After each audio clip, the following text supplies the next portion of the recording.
Hello and welcome. Thank you for joining us here on our podcast this morning here at Elim Church. You're joining myself, Reverend Benjamin Cooper, and we're with Simon Pinchbeck this morning. He has travelled all the way from our favourite place in the world, and we just want to welcome him in this morning as we are doing some church chat. Yeah, I'm all the way down from Club Tropicana. You got your visa? I don't know. It's so cold there in Swanley, isn't it? You know, it's bad. It's bad. It's bad. Yeah, he didn't tell me about that, Ben. You know, I was You've come from flip-flop land, didn't you? Yeah, exactly. The land of make-believe. But you're in the real world now, my friend. Yeah, the drinks are free. The drinks are free. Yeah, George Michael will sing on every corner. It's great to be here, Ben. It's great to be here, Ben. It's good to be here. You know, I thought by now you'd be the bishop, but you're still a reverend. Yeah, I've been demoted. I'm cleaning toilets. That's all I do all day long. Is cleaning up after people. Yeah. Cleaning the vans, mate, cleaning the loos. It's a necessity job. Do you know what? All joking aside, that's what it's really about. Cleaning up, looking after, keeping things moving. Yeah. But I love doing what I do. But I just want to say, Simon, we thank God for your life and your family. You know, we have a lot of laugh and a lot of chat, but we've known each other a good time now, haven't we? A couple of days. No, do you know what I mean? It's good that we can sit around these mics, and we thank God for the power of the media platforms that we're going out to this morning and the world of podcasting. And we want to thank everybody for listening to us. The Power Hour, as we're just coming off of Buzzsprout, Spotify, Google Play, iHeartRadio, and so many other platforms that we're using. And we just want to say thank you to all the listeners around the world. And there's quite a few people in America listen to us. Praise Texas. Yeah, well, really? Beef Burger Land. Yeah, seriously, honestly. Honestly. I love statistics. Texas. You love. That's what I wanted to tell you. There's a lot of people in Texas. Yeah. So it's great to get all the feedback, and we just want to say, wherever you are in the world, we want to say, may God bless you and strengthen you. Thanks for staying with us and sharing everything that we do here through the podcastings, through everything that we're able to achieve. And may God bless you wherever you are, and just keep pressing into Christ. And I've got to keep saying it. You know, I might repeat myself, but it's really important. May God be with you wherever you are around the world. We're living in very trying times. Yeah. But the subject today is an interesting subject, isn't it? It is, and funny you should mention Texas, because it really, when I was over there, first went over to Texas, you know, been to States many times, but the first time I went over to Texas, 2017, I was went on a Christian event there. It wasn't a retreat, but it was a real event. It was called Quest, and it was out on a ranch in Texas, you know, and Ben, you know, here I was, you know, this guy from Essex, and amongst about 20 other, loads of these Texan guys. Fantastic. And all they were talking about was guns and this, that, and the other. And of course, it was. I thought, really, after the first day or so, I thought, what am I doing here? You know, because what's going on? They were all talking about all their guns they had and the hunting they went out and did. Oh my goodness! But you know, by the end of the week, I loved it. I loved it. I love these guys. And did it make you feel different? As in, like, did you feel like, forgive me, did you feel like a real man? Well, all beefed up. Well, all tooled up. It was just great camaraderie with these fellas. Right, you said something there. Yeah. Okay. It's just great camaraderie, and you know, I would say, you know, if you, I know it's changing a little bit now because they're getting a lot of Californians over there, but if you, what's that? Flip-flop men. If you're a vegetarian, you don't like guns, and really you don't drive a big truck, then Texas is not really the place to be. But when I came off of that, and it was a great time, really, a really amazing time, you know, and really sort of showed me a few things. But just chilling out, the way these guys just chilled out, they're out on the front porch, just maybe having a scotch or a beer, and just hanging out together. It's really different. Really different. And they all had their man caves, and but it was just like a normal way of life to them. And I got to think, I got on the plane coming back, I thought, we have dumbed down manhood in the UK. We have dumbed it down to such an extent that we've watered it down. Fairy dust. We've listened to the narrative that's going on, and blokes just can't be blokes anymore without you being accused of being a Neanderthal or something caveman, like that, where's your or back? whatever. Yeah. You're not in touch with your feminine side, Simon. So, are we? Oh, there's the thing. Are we being? We are demasculated. I think so. Is it a conscious thing that we're being demasculated? I would put it like this. Forgive me, fellas, if you live in the UK, but we've got no lead in the pencil anymore. Well, Simon, come on. Yeah, and the only time you see, I'm gonna get in some serious. The only time you see men, I wouldn't like to say being men, but the only time you see is at football. When you look at the way football or sports gets men wild up for fighting or whatever that may be, but most of the time you look at men and you think, we're a bit of a wet lettuce. But even then, we've lost. These guys who are shouting and cheering, are not on the terraces anymore. They've taken that away. So you're sitting down in your seat. And believe me, I've been to the Emirates, the Arsenal, and I stood up to cheer, and someone tapped me on the shoulder and went, "Oh, excuse me, mate, can you sit down?"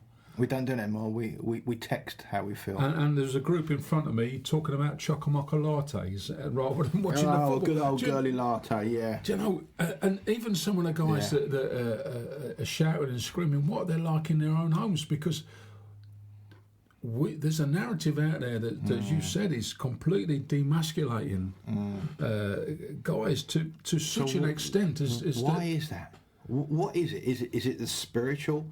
Do you think that maybe it's not? It's a spiritual onslaught onto men.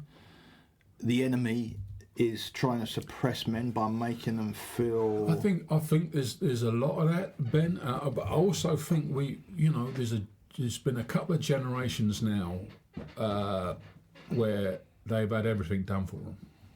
Eyebrow threading, I'll get that done. Man bag, I got that. Spray tan, got that. I ain't got the white teeth yet. I'm looking for a loan. If anybody wants to give me 10 grand, I'll get the teeth done. But do you know what I'm saying? No, as a kid, I used to walk a couple of miles to school and a couple of miles back. It didn't matter. With cotton walling. And I think by cotton walling at such a young age, wrapping us up in little cosy blankets and it. I think that has effect on women as well, both sides of the fence. When I see a man, what does a man? What is a real man? What is a real man? Today we got gender fluidity, where you can be who you want when you want. You can wear a dress one day, next day you can be in a rugby scrum, and there's no. But hold on. What is a man? But there is, let's have it right. There is no gender fluidity. You're either a man or a woman. We know, but you're either a man or a woman. And because you dress up as a woman, don't make you a woman. You're still a bloke. But you can. I had a mate of mine. He does a bit of teaching at a college in Essex, and there's a guy there that teaches mechanics. He walked in one day in a dress. Now years ago. Yeah. He'd have been absolutely hammered. Now you can't. You can't say a word. You can't say a word against anything, and I think society has got us in a position where we can't say anything, and you're like just being battered with everything. You can't say a word. If you stand out, you're in trouble. Yeah. Let me tell you, I listened to, and we'll take this down the line. We'll look at the secular, how things are going in the secular world, and then we'll see how it relates to the Christian world, because there is massive comparisons. But I was listening to a fella, Jordan Peterson, his name is. He's a secular guy that does a bit of motivational, psychological stuff, and he was talking about the zebra. He said, "Why the zebra got stripes?" Right. He said, well, it's camouflage, but when you think about it, black and white stripes ain't really camouflage. But where it works is because zebras go in a herd, and when a predator sees them, all they see is black and white stripes. They can't pick out individuals.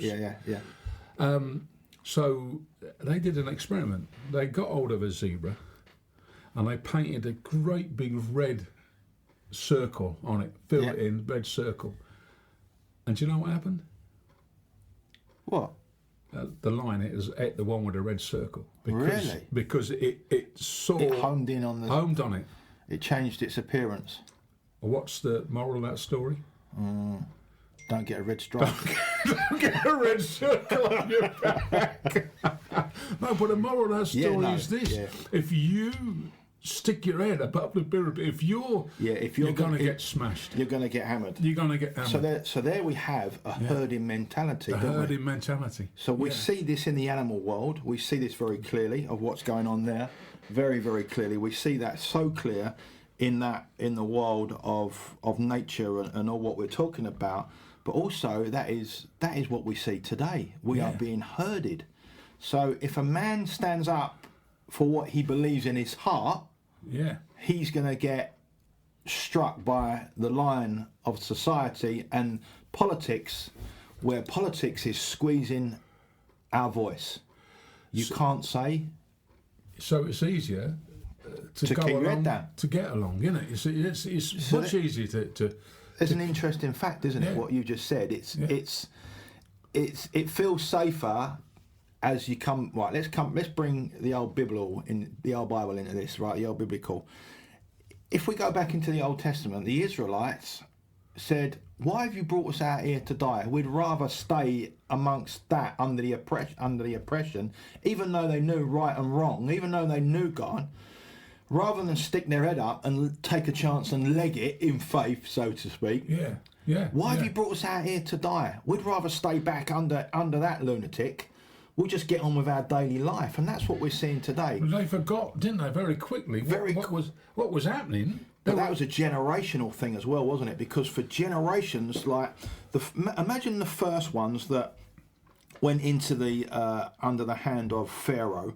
The first ones were going to be fighting that all day long.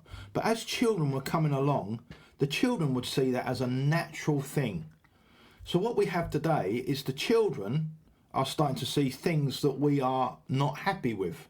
But the children that we got below us are just seeing all this stuff going on. But because they have been brought up with it, it becomes their normal. It becomes their normal. And you know, they call it a snowflake generation, don't they? You know, and if you question that, they say, "Oh, the snowflake's all different. Everyone's different." Oh, and all that. We're all white and fluffy.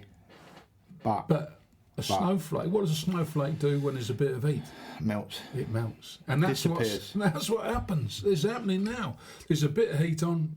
Oh, I don't want to know. I'll keep my head down. I'll go back to Egypt. I'll stay under Pharaoh. So, for someone in the children of Israel in the camp of Pharaoh, if they was to stick their head above the parapet and go, "I ain't baking these bricks anymore. I've had enough of you. This is not sitting right with me," Pharaoh would have took them straight out. Yeah. So it's the same with us. If we stand up and go, "This is coming against my faith. I don't feel comfortable with this. I'm sorry. I cannot agree with this," we'd be trouble. We'll be in trouble. And what the world has done in the secular world, we see it. And you know, we come back to that frog in the boiling water situation again. This has been going on. This is not a new thing. No. This has been going on for years. The demasculation of men has been going on. Taking the voice away. Years, taking their voice away, taking their testicular fortitude away from them. And what do you mean? Taking their balls away? That's what you're trying to say, aren't you? Come on. No one's listening to us. It's just us two. Let's just have it on the table. They're not, you know, it's gone. It's been taken castrated. away. You know, in the police, we had some great camaraderie, right? Yeah. Some great camaraderie. And which means we was all together. That's right. We'd watch each other's backs. We'd fight for each other. But your life was a battle. You was put into. Your unit came around for one thing only. That's it.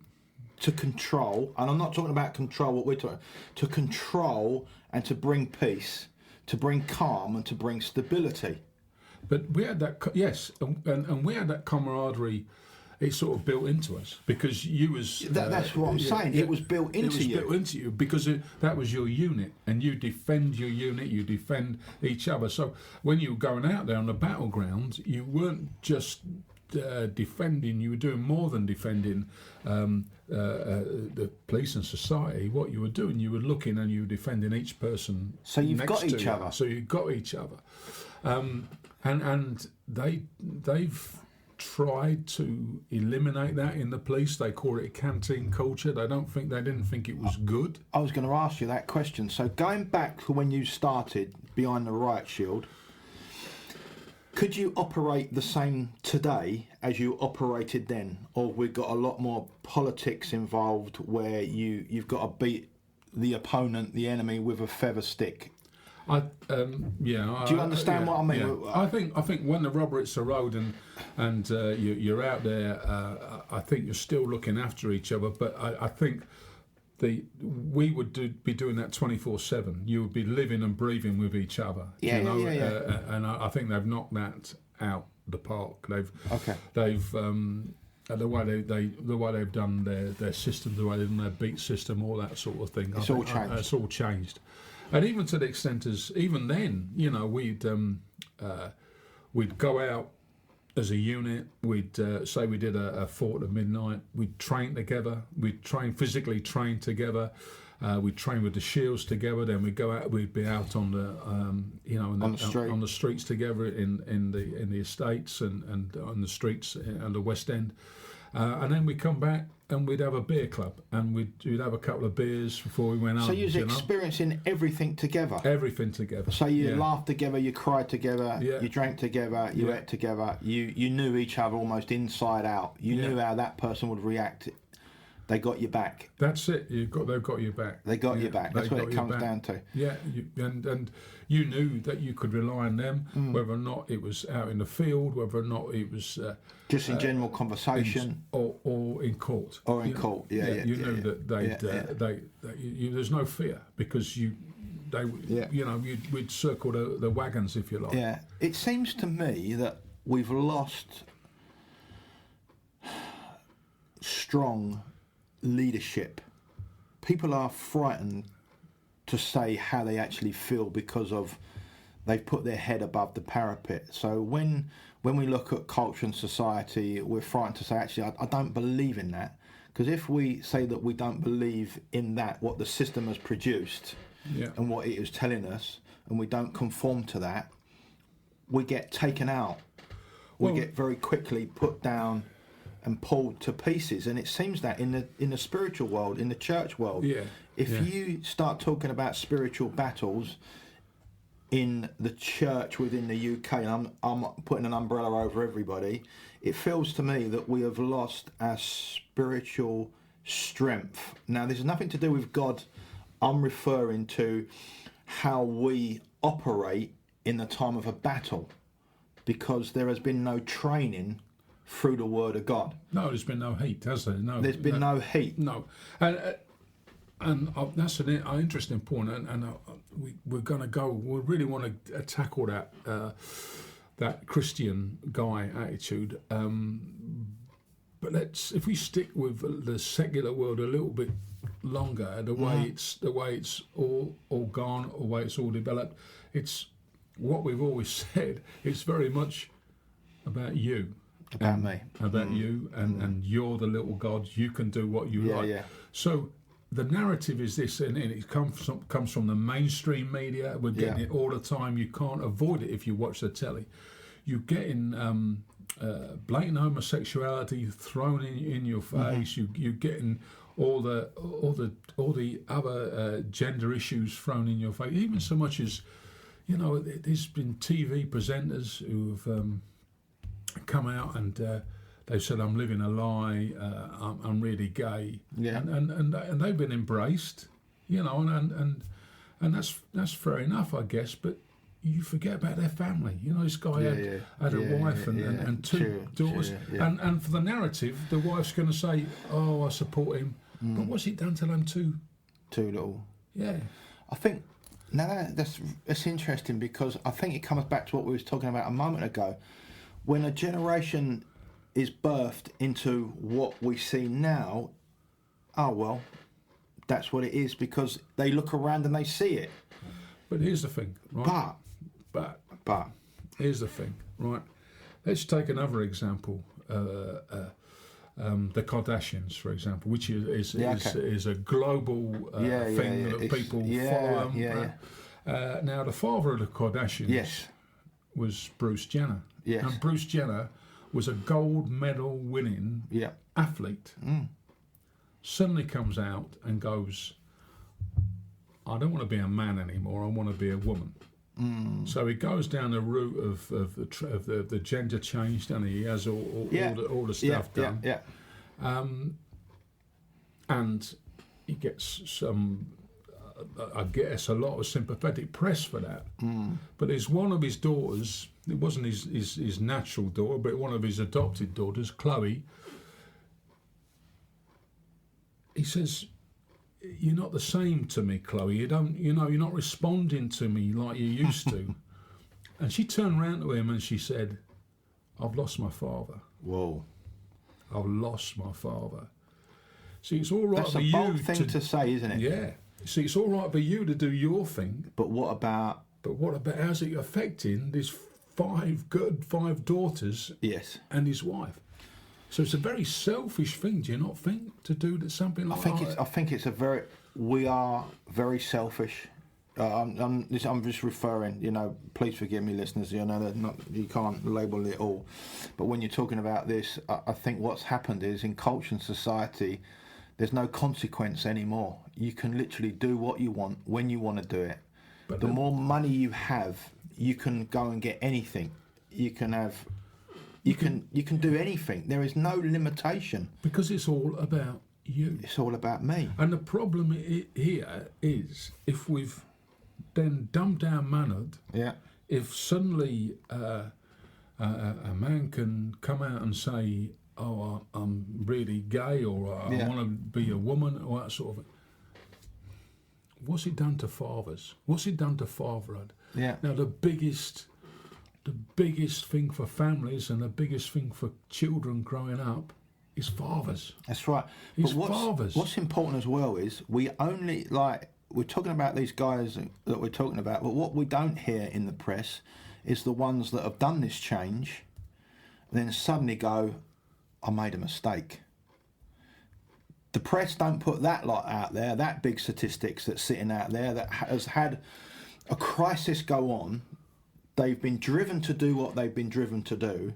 They're suddenly living this life. They've swapped gender, but suddenly they've come out and they've realised, I've made a mistake. Yeah. That's so sad. That's so sad. But culture and society is trying to change who we are. And there is no consequence anymore. You can go and do what you like. And the more flamboyant you are, the more that you show yourself to be some crazy person, the more you're almost loved. Well, you're embraced by social media, and you're embraced by this world of non-existing. Because they don't care. They don't care. If they don't care about anything else, they don't care about your family. They don't care about anything. They're just looking for. It comes back to what we said a moment ago. Me. What are we going to get out of this person, this situation? Let's ramp it up through agency. Let's ramp it up through more TV work. Let's ramp it up. Get them on the TV. Get them on the radio. Let's get it out there and spoken about. But what we don't hear is the uncountable people that go, "I shouldn't have done that." I think you said something right at the start of this, which resonates really powerfully, Ben. I think you said we've got a generation of men not taking responsibility. We have got a generation of men. Yeah. We've got a generation of fathers not taking responsibility for their children. That's right. And people look at the States and over here as well. But at the States, they look at there's a generation of fatherless children over there. Yeah. And sometimes that's put down to generational stuff. But in the 60s, there was a president over there called Lyndon Bird Johnson. who said, we will fund fatherless children on one condition. What was that? The condition was that there was to be no man in the house. This world is nuts. So consequently, you had people married and living together before then. Yeah, okay. And all of a sudden, you could get money. So I'll tell you what I'll do. I'll live in a shed. I'm out. I'm off the property. I'm off. Yeah. And we have this similar situation over here because we have the benefit thing going on over here, which it's good to have benefits, but when you've got a situation where it is helping, we know people. Yes, we know people. Oh gosh, in our, that will not go to work because they're getting more benefits to stay at home. So where's the incentive then for you to be and what example is that to any of children you've got? That's right. I think what's really important is the system that we have in place. Thank God for the system where it looks after those that are vulnerable, those who are elderly. That's great, that's powerful. But also we have created within that system a lazy man. We've created... I'm going to get in trouble. We created a nanny state, and the worst, it's even worse in the UK. Yeah. Because you've got a national health, haven't you? Yeah.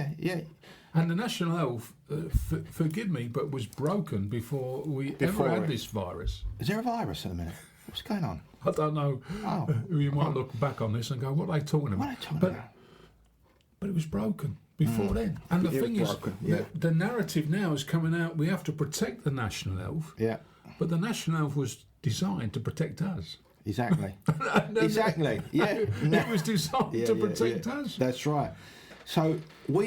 So not when I say we, the system is creating here, because this relates into church as well as it does into the world very easily. Let's bring this into church. Now, when I say a lazy man, what I'm referring to, we might want to go to work to get some bread on the table, but I'm actually getting money in the door here for staying at home. But then by staying at home, the devil's got me. Yeah. Because he's got you. He's got me. Yeah. Now this works across all platforms, whether believer or non-believer. Because what happens by staying at home, we start to lose our identity. I'm not going into that. What I'm referring to is what we was created to do. Yeah. So if I'm indoors all day long, I'm going to lose my understanding of the way the world is. I'm being indoctrinated by what comes through the screen. So I'm listening through radio, I'm listening through TV, through certain channels that I might click in and watch. So I become almost a robot. It's very easily to be switched over a course of a number of weeks into someone I'm not really meant to be. So if I'm indoors and I'm kicking around, I'm thinking, what am I going to do? I might drop into a bit of pornography, I might drop into a bit of drink, I might get a bit of smoke round the corner, I've got all the time on my hands. Yeah. I watch this program, I watch that program, I'll have a wander up the road, I'll just kick about, I'm getting bored. What does boredom do? I've got a mate of mine who's had a son, who's got a son who's done exactly that, was out of work because of the situation, just getting a little bit here and there, dropped into smoking a bit of weed or whatever, and his missus looked at him as though he wasn't a bloke, and they split up. And they split up. Yeah. Now, obviously, we got guys out there that are grafters, and we're just talking generally. But this is the problem is this is what Number 10 Downing Street's created. It's what it's created. It's what politics has created, that you can't speak up for what you feel is right to do with your faith, or to what you feel.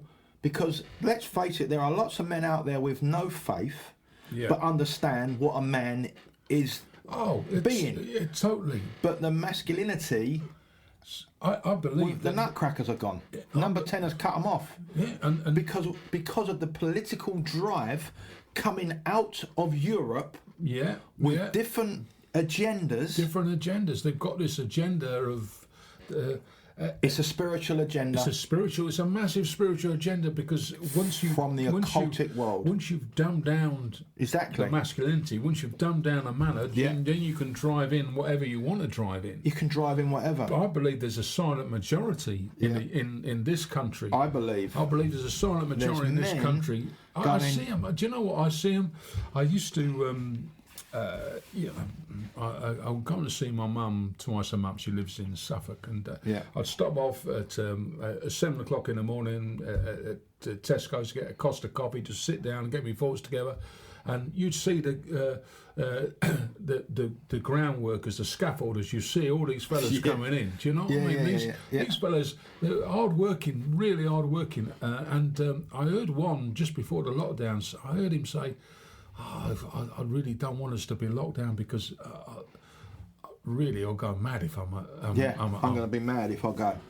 We have a silent majority of guys like this who really don't know where to turn, don't know where to go, don't know where... Because we feel like there's no one listening, when there isn't no one listening.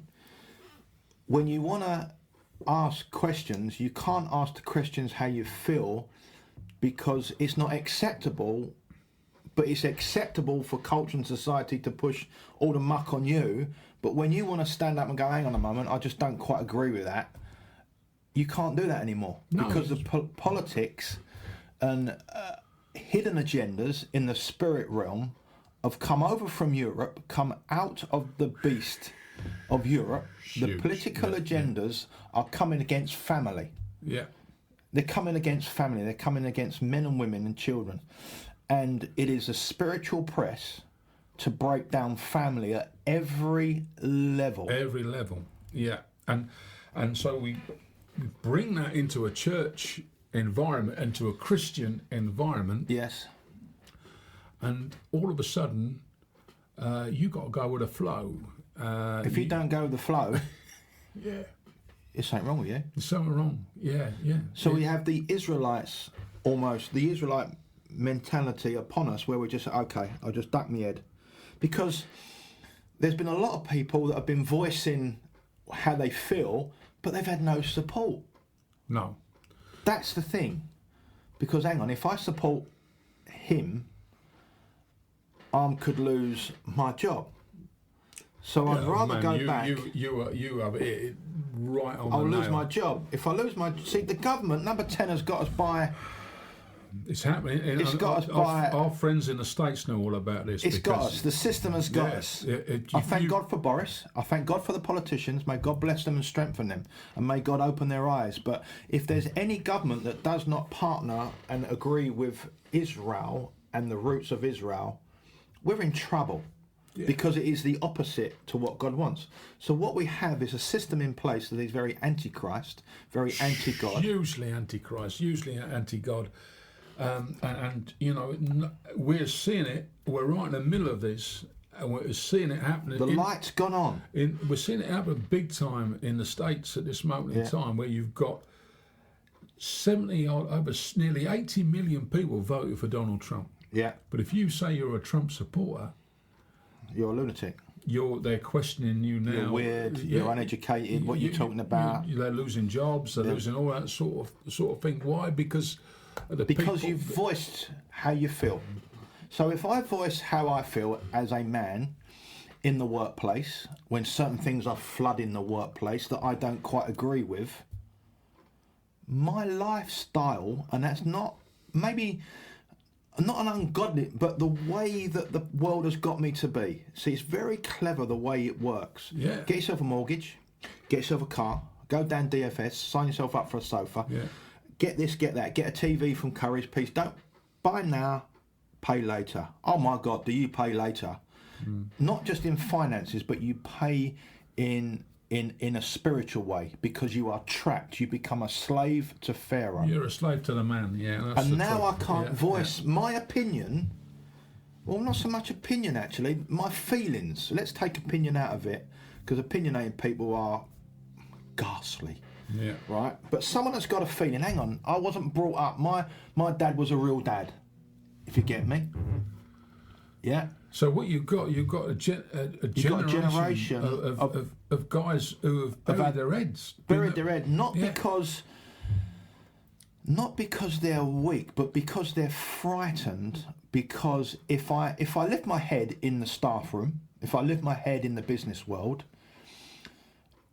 I might get a disciplinary because I've said something against the work culture, and my mortgage is at stake. Yeah. So here's the big thing, and funny in the preamble before this, we spoke a little bit about this. If you say you're a Christian, oh no, I ain't got no choice. I've got to wear a collar at work. Yeah, come on, let's be serious. Yeah, if you say you're a Christian, look, you've tried to get some funding for this church. I mean, you do amazing stuff. Yeah, I've applied to the lottery. I applied everywhere because you're feeding 3,000 people. 3,000 people a month through all what we're doing here, and we can't get funding. You can't get a shekel. You can't get a shekel because they say you're a religious organisation. Because we are a religious organisation. So there is already, and been here for a long time, a serious press. Yeah. That if you say you are a Christian in the workplace, you're a target. So what does that what do I do? What do you do? Okay, I'll conform, but the scripture says, do not conform to the pattern of this world, but have your mind transformed and renewed by Christ. So I have a problem as a man. Okay? I come to church, I hear the gospel, but then Monday morning, or whenever I go into work, I conform to the system of work. Not because I believe in it, but because it's got me by the cobblers. By everything, hasn't it? You know, because the way it's got me, it's tied. Your identity is tied to... But my identity, and then that looks like that I agree with everything that's going on. But what's happened is number 10 has laid a snare out for me many years ago. Lived the dream. Yeah. Go, climb the career pole. Have it now, but we'll defer the payment to a little bit later. Yeah. But what is the payment? The payment, I'm a slave to the system. You're a slave to the system. I'm not free. Yeah, you're a slave to the corporation, you're a slave to the man. Yeah, totally. I'm a believer, as the Israelites, but I'm a slave to Pharaoh. Not because I want to be, but because I was told we will look after you and this is the way to go. We'll educate you so you can get educated, and then you start your business, you start your career, you're starting this, you're starting that, and you start to climb this ladder.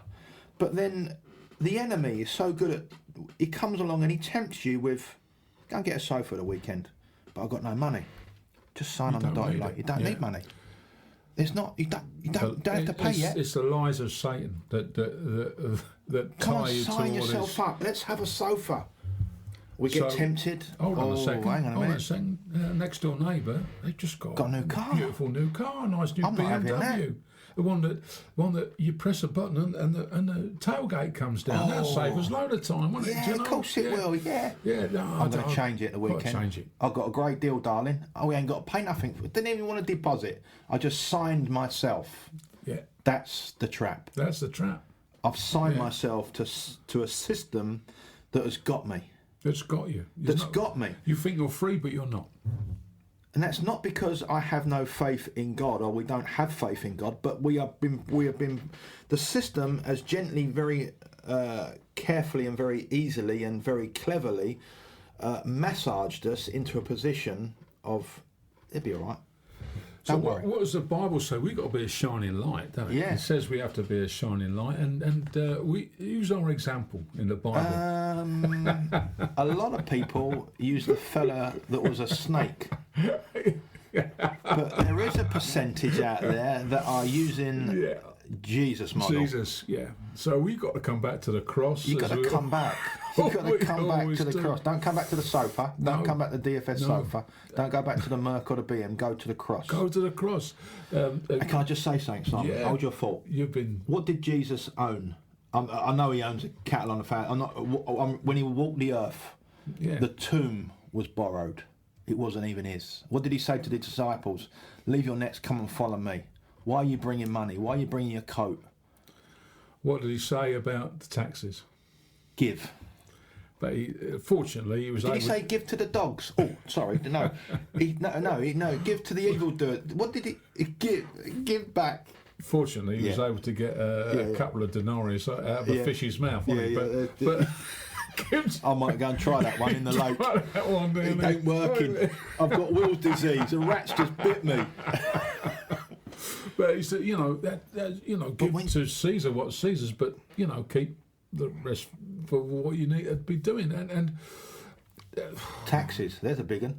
That's huge. That's a big one, isn't it? The more I earn on paper, the more I give to our beautiful friends, the keepers of the purse. Yeah, and what for? What for? What for? What for? Pick my rubbish bins up. No, you got. I normally miss the bin men. Can I have a refund on that one? That don't come out your income tax. That comes out your poll tax, doesn't it? Or your whatever. I know what my taxes do. They keep the rich rich. That's what it is. It's like Robin Hood, isn't it? Mate, and here's the deal. Yeah, we won't go down that route because it's, it is a rabbit hole you never come out of. But there was a great American president, Teddy Roosevelt. He did a brilliant speech. He called it "The Man in the Arena." Oh. And what he basically said was, it's the man on the field, the man in the arena. Yeah, I got it. Everyone else round about is sneering, sniping, gossiping, saying, "Oh, look at him." But it's the man in the arena. Who slips down, who falls down, who comes up covered in dirt, who keeps going. When he's the one. He's the one you want with you. Not these guys on the sidelines, not these guys on the touch lines, not these guys, not even cheering, calling you, this, that, and the other. And that's what we're having in a moment. Jesus Christ was the man in the arena. All of a sudden it turned on him. Bang, it turned. All of a sudden, where was his friends? Even the disciples, it says in the Bible, ran off. You will disown me 3 times. I won't, Lord. I promise. I'll like everything you do on Facebook. Yeah. I'll like everything through social. I will not turn on you. I will not turn on you. Yeah. Lord, I won't do that thing. I'll fight for you. I'll die for you. And when you're in the courtyard, and when you're sat round the bin, as the disciple was sitting round the bin with the crowd, let's have it. You're with Jesus. Let's put it into when you're round the table in the canteen. I see you reading your Bible. You are a believer. Are you going to join in with the naughty video that everyone's passing about? Or are you going to put your hand up and say, "No, I'm the man in the arena. I'm the man in the arena." We're asking some serious things because I asked myself before I asked anybody else. Will I deny Christ at the fire bin? But here's the deal: if you quit, will God still love you? The prodigal. If you quit, will God still love you? He'll still love me. He'll still love you. But he's got work for you to do, hasn't he? He's got work for you to do. He says, get up. Yeah. Get up again.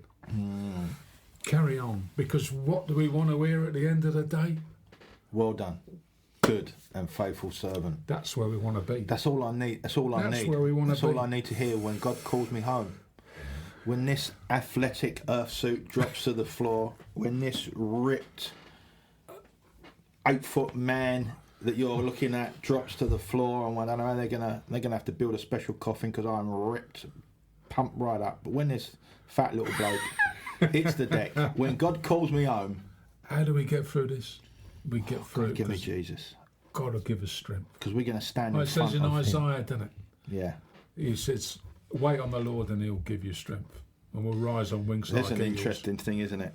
But in the waiting on the Lord, I've got to listen to the trash around me. Am I going to wait on the Lord while the trash is coming at me? Or am I going to allow myself to be carted off in the skip lorry? And here's an interesting point, because we spoke about this a little bit earlier. I think the Lord at this time is stripping away. It's a stripping. Yeah. The gardener. There's a cleaning of the house. Is in the house. And it's up to you whether you join in.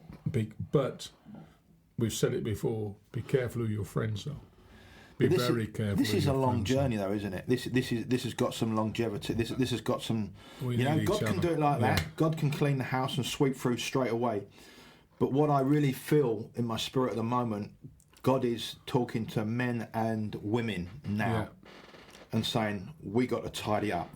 We've got to clean up. Right the way through the workplace, and he wants home life. Because he wants us in the arena. Finances. He wants us in the arena with each other. Yeah. With each other, yeah. He wants that camaraderie. We don't have that camaraderie in the Christian world. We don't have it. Why? Because leaders don't understand it. It's like... we got men's leaders... Have we? I sat with one guy. Have we really? I sat with one guy. Show me one leader of a men's group that is standing up for Jesus. And this guy claimed that he was the foremost men's ministry guy in the UK. But here we have a guy that has been brought up. Yeah. In the ministry. In the system. In the system. The system of ministry. You've got no idea what it means. Can I ask a question to everyone out there? And where are the spiritual leaders? The spiritual leaders. Where are the Davids?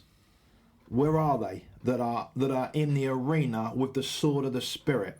Where are they? Where are they? Am I missing this? Am I blind to this? Because when I look across the platform of ministry and church, I cannot see an emerging spiritual leader that is standing at the gate of number 10 going, I've got the sword of the Spirit. Do you know what? You are coming against it's just come my God. I think God's saying, look to your left. Yeah. Who's with you? Who's with you? Who's standing with you? Who are your friends at this moment in time? Yeah. Who are your Christian friends at this moment in time? I think that's a word that you got to explore. Christianity. It's so easy to say I'm a Christian, but what does that actually mean? We could spend it's another subject altogether. But basically, what it means is I'm gonna stand up for that word, whether I'm living a little bit wonky. That's not. But I'm gonna stand up for it when someone comes against it. I need to lift the sword and go no. The sword of the Spirit. What does Christ say in there? Yes. He says, "You're ashamed of me. My Father will be ashamed of you." I can't read that. I can't. That frightens me. That frightens me. Cool. Stillness and voice, isn't it, in a moment? Yeah. Imagine what that would be like. You suddenly get called home, and there's just this silence, eternal silence. And you're starting to hear hell screaming out your name. You had a chance to follow me. And you can feel the intensity of the flames behind you. Yeah. And you had a chance to stand up for me. You had a chance. You had a chance to say I believe in Jesus. My name. See, I can say I believe in Jesus. My son's name. Yes, I can say I believe in Jesus in the church arena. I can jump around and praise God all day long. But when I go outside, am I shouting the name of Jesus? Is your lifestyle shouting the name of Jesus? Because your lifestyle, that's what it should do. Are you letting the light shine out? It's the light shining. But as we let the light shine, the temptations become fiercer. The struggles become fiercer because the light is being shone. Yeah. And it's a dark place at the moment. It's a very dark place. Yeah. So, just bringing this to some form of... We're never going to be able to bring this to some form of closure. But we can't go on forever. But we could do. We could do. But the battery's going to run out. The deal is, stand firm at this moment in time. Just stand strong. I know these guys out there that feel like giving up. I know there's guys out there that feel battle weary. Because they got a lead weight. Because they can't say what they want to say. They can't be the man that they know that they should be. Because if I do that and I speak that way out, I'm going to get more bullets at me. It's better for me to stay in Egypt and to stay under Pharaoh. Just because you're under Pharaoh, you don't agree with it. But you're so worn out and you're so tired and you're so exhausted. And that's what the system does to you. It wears you down. It wears you down. But right now, God is looking for his remnant. He's looking for his men in the arena to rise out of the ashes. To rise out, and just stand firm. Just stand firm in the word. Yeah. Just stand firm. And the Bible says this. He said, don't worry about what to say, because I'll give it to you. Yeah. So just open your mouth, or just keep having a go for Jesus. Just keep having a go wherever you are, and stand firm. Don't lose. Don't fall back. Don't fall back down a foxhole. Don't let the lion. Don't let the lion maul you. The lion of. Now we're not talking about the Lion of Judah. We are talking about the roaring lion. The lion that's looking for someone to pick off. Yeah, the system lion. Yeah, that will devour you for speaking up and for standing out. But what we've got to remember is the battle belongs to the Lord. But I have a responsibility to say, I believe in Jesus. But just because I believe in him doesn't mean to say that I'm going to have a smooth run. It won't be smooth. It'll be a roller coaster, but it'll be powerful. If you've got a smooth run, if you're in a couple, then really you ain't in a... I'm at Egypt. You're back in Egypt. Yeah, I'm back in Egypt, but Egypt is not a smooth run because my mind is causing me as much havoc in Egypt as it would do if I was out. But I think that it's better to be in Egypt because the crowd is in Egypt. That's the issue we got. So there's many men in the crowd, like the Israelites, just said, just take me back. I'll just get on with it. But if we're trying to walk in the Spirit, and look, there's a whole nother story, a whole nother subject. But there's a conviction there. Definitely. That you'll feel, you will feel dead inside. Yes. If you're a Christian and you're not getting out there and having a go for Jesus, you're going to be led into something else, and you're going to feel dead inside. Yeah. And radical faith brings by radical obedience, brings by the miraculous. Yeah. So standing up and being radical in your faith, wherever you are, even if it's just saying to your work colleagues over Zoom or wherever, I believe in Jesus. Yeah. I'm a. They'll put you on mute. They'll mute you. You'll disappear. But then you'll get the radical faith and then radical obedience, because the Lord is looking on you and he'll use you, because who knows? Yeah. Because listening? If you're standing strong at this moment in time, and then someone else goes, do you know what? I believe in Jesus. I believe in Jesus. Do you know what? And then someone else will go, I believe in God of Israel. Do you know what? I need a bit of what you got. And before you know where you are, it's turned. But if you're sitting down with your head in the crowd, in the herd, that's never going to happen, is it? You got to be prepared to be painted. And the miraculous will happen with red.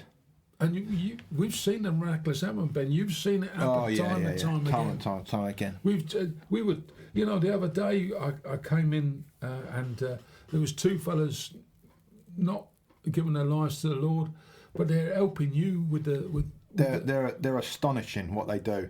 And they're helping you with the food. They're astonishing they're what they do. Picking the stuff, they're dropping stuff off. They are so full on. And what did one guy say? If it wasn't for this, I wouldn't have made Christmas. You wouldn't have made Christmas. It says it all. Radical faith, radical obedience, the miraculous. Here's a life saved, my friend. Oh, God. I think we should call it a day. Let's call it a day. Yeah. I've got to get these aisles off. They're killing me. Come on, you've got to keep laughing. You've got to keep smiling. You've got to keep together. You've got to keep being in the arena. Come on, friends. We're in the arena. You've got to stand in the arena, and you, it's like a young David, isn't it? I'm running down to this Goliath. Remember the clip, the gladiator clip. Yeah. And remember that clip where he says, "If we're going to get through this, we've got to stand together." You've got to stand together. And they did. Yeah. And that's what's going to happen. So stand up, get people around you, have a go for Jesus. Yeah. Simon, we've been quite gone a little bit deeper than we normally do today, you know, and it's we've been chatting about stuff that is quite hard to talk about, isn't it? Yeah, it can be very difficult because you're coming against what the world is telling you to do. And we just pray for the brothers and the sisters, and we pray for everybody listening, and thank you so much for sharing. You know, there are the subjects that we're talking about have got to be spoken about, but we pray that God will keep you safe and strong wherever you are and whatever and however you are. May God bless you and strengthen you. And if you're struggling with anything in your life, whatever that may be, just go to the Word first. Yeah. Go to the Word. Go to the Word. Just get to the Word of God. Get to the Word. Start in Psalms. Read Psalms. David, the book of Psalms is a great starting point. It will because there is a man. There is a man. A man. Yeah. A young man, an old man, a dad, a father. He experienced everything in life, but God kept him. Powerful. Very powerful. Book of Psalms. Yeah. Thank you so much, Simon. We pray that God will keep you safe as you drive all the way back in your shopping trolley because your car's gone and the trains are not running. There's leaves on the line. Yeah. Back to the real world. Thank you so Thanks, much. Ben. Bless you, Yeah, mate. God bless, my friend. Take care. Stay safe. And we'll see you all very, very soon. We do appreciate everybody listening to all these podcasts. You've been listening to Simon Pinchbeck and myself, Reverend Benjamin Cooper, here at Elim Church. If you need Simon for just chatting or one-to-one, he is available. You can catch him through here or through Real Men for Christ. You will find him on many different platforms, and he's a great friend. God bless.